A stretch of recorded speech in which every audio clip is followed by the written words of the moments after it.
Bonsoir. Le but de cette vidéo est de vous faire une petite présentation sur la problématique liée au dihydrogène, utilisé comme le stockage d'énergie. Pour structurer ma vidéo, je vais utiliser une présentation PowerPoint que j'ai eu à réaliser dans le cadre d'un exercice scolaire.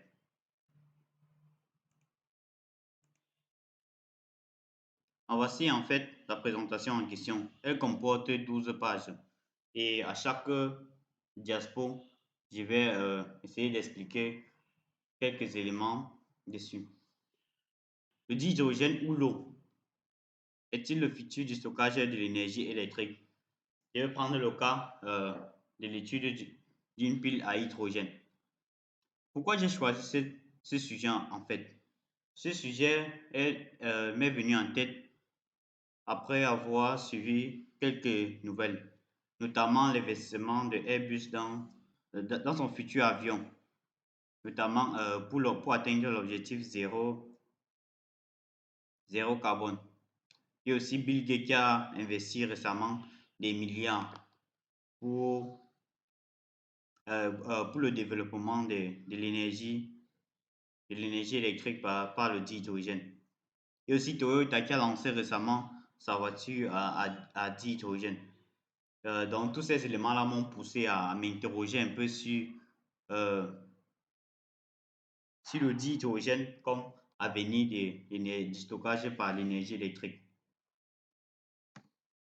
Le plan de la présentation sera ainsi. Il y aura d'abord l'introduction, il y aura la problématique liée au sujet. Puis il y aura le mode de production d'hydrogène. Je vais commencer par l'électrolyse de l'eau, par les hydrocarbures. Ensuite, l'histoire de la pile à hydrogène, le stockage et distribution, les avantages du dihydrogène, les inconvénients du dihydrogène, la conclusion et peut-être une vidéo sur la présentation de la voiture par Toyota. Sur cette image ici, là, il s'agit en fait de l'eau, puisque pour réaliser l'électrolyse de l'eau, on a besoin bien sûr de l'eau. Donc, c'est la réaction inverse que la pile à hydrogène utilise pour produire de l'énergie électrique à partir du dihydrogène. On va continuer sur l'introduction. Au vu de la transition écologique en cours, les technologies de transformation des sources d'énergie verte électrique se heurtent au problème des stockages d'énergie. Par exemple, on a un grand problème au niveau du stockage de l'énergie. Par exemple, on a un grand problème au niveau du stockage de l'énergie produite par les éoliennes et les panneaux photovoltaïques. Lorsqu'on prend par exemple un panneau photovoltaïque, en journée, ça produit plus d'énergie que le soir à cause de l'intensité du soleil en journée, puisque le soir, il n'y a pas du tout du soleil. Donc, ce qui fait que les panneaux solaires produisent de l'énergie de manière irrégulière au cours de son fonctionnement. Or, on sait bien que les besoins qu'un homme a besoin en moyenne est constant. Par exemple, si vous voulez, par exemple, utiliser l'énergie électrique, par exemple, pour cuisiner, par exemple, avec les plaques à induction électromagnétique, vous avez besoin de l'énergie à tout moment. Donc, ça ne va pas dépendre de la journée ou du soir.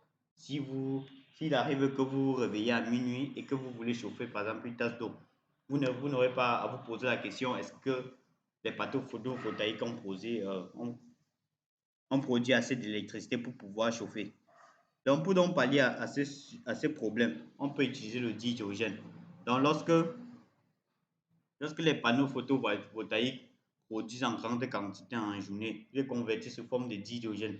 Le soir, lorsqu'il y a une forte demande, cette quantité est reproduite en électricité. Et également les éoliennes. Lorsqu'il y a des grands vents, les éoliennes produisent énormément d'électricité. Maintenant, lorsqu'il n'y a pas assez de vent, on peut utiliser le stockage de cette énergie sous forme de dihydrogène en électricité. On peut convertir ça. Maintenant, pourquoi cette question apparaît effectivement maintenant? Pourquoi on n'a pas plutôt pensé à cette question dans les années 90 ou bien à la révolution industrielle? Pourquoi c'est maintenant? En fait, l'élément majeur du stockage d'énergie par le dihydrogène, c'est la pile à hydrogène. Donc, autrement, c'est une forme de pile à combustible, dont le combustible est le dihydrogène. Cette pile-là a récemment évolué, notamment avec la pile alcaline et autres. Donc, ce qui fait que ça augmente un peu le rendement de la transformation de l'énergie et l'énergie électrique. Ici, la problématique de mon sujet. Au vu des obstacles technologiques, financiers, environnementaux, d'hydrogène est l'une des solutions crédibles ou pertinentes au problème du stockage de l'énergie. Donc, on va voir par la suite que le dihydrogène, le dihydrogène, le dihydrogène a beaucoup d'obstacles, normalement au niveau financier, environnemental et autres. Donc, c'est tous ces obstacles-là qui empêchent en fait que les grands groupes investissent dessus massivement. Parce qu'on a peur s'il y aura un retour sur investissement ou pas, malgré que ça présente de nombreux atouts. Ici, ça c'est la molécule de dihydrogène et d'eau. Ici, les modes de production du dihydrogène. Il existe principalement deux modes de production du dihydrogène. Par électrolyse de l'eau, qui représente 5% de la production mondiale, par les hydrocarbures, 95%. Ici, en fait, il s'agit un peu d'une cette image de fond, il s'agit un peu de la représentation de la molécule de dihydrogène. Puisque le dihydrogène, comme son nom l'indique, il s'agit de deux molécules d'hydrogène qui se sont assemblées. Ici, la première méthode de production de dihydrogène, c'est par électrolyse de l'eau. L'électrolyse de l'eau, en fait, c'est cette réaction en question. Donc, lorsqu'on fait passer du courant dans de l'eau, ça divise la molécule d'eau en deux, c'est-à-dire en deux gaz, en oxygène et en dihydrogène. Ici, là, vous allez trouver une forme de représentation schématique de l'électrolyse de l'eau. Vous avez là l'anode, la cathode, le dihydrogène et l'électrolyse. Ici, vous avez les électrodes en métal net en graphite. Et ça, c'est un cours de chimie de lycée. Donc c'est pas compliqué les réactions qui se produisent à l'anode et à la cathode. Ici, la deuxième méthode de production de d'hydrogène, c'est par les hydrocarbures. En fait, j'ai pas su comment classer tous ces modes de production là, donc j'ai dit carrément par les hydrocarbures. Donc, cette méthode-ci regroupe en fait 95% de la production, plus de 95%. D'autres sites disaient que c'est 96, d'autres que donc je préfère 95%. Donc, c'est à peu près cela. Vous pouvez voir ça par exemple sur ces deux graphes-ci en question. Donc, par exemple, les modes de production par les hydrocarbures, vous avez la production, vous avez par vaporeformage du méthane. Donc, à partir du méthane, on fait un reformage. Puisque le méthane, c'est CH4.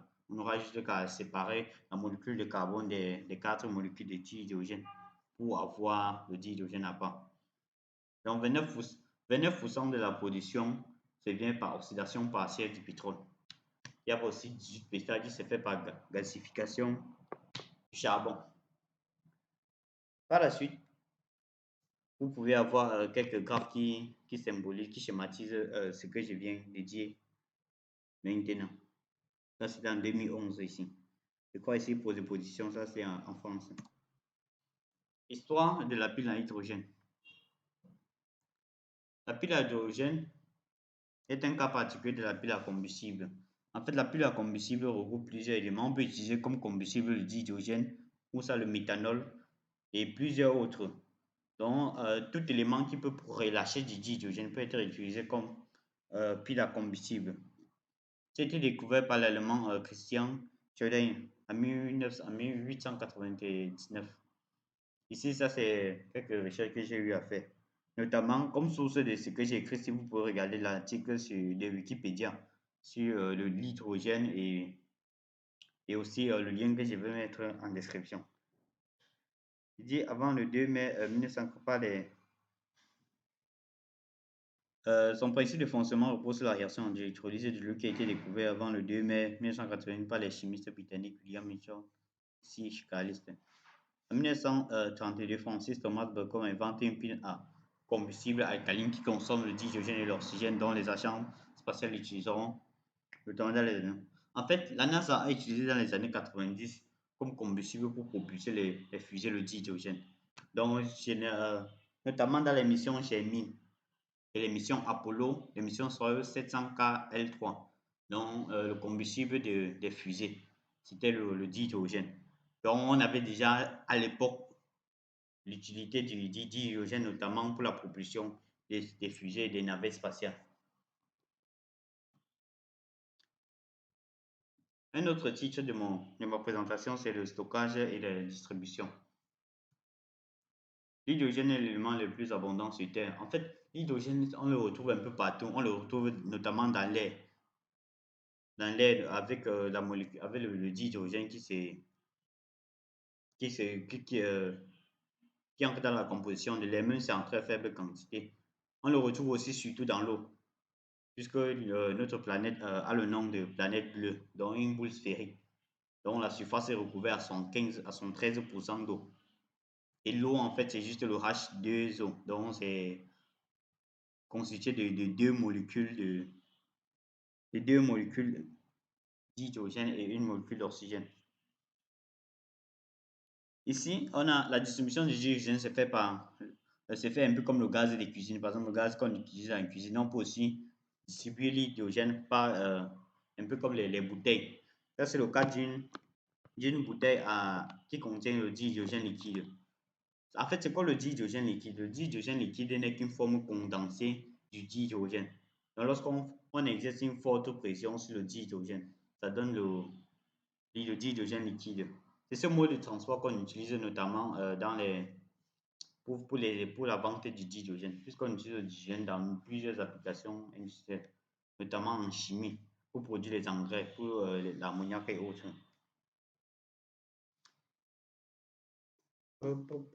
Oui.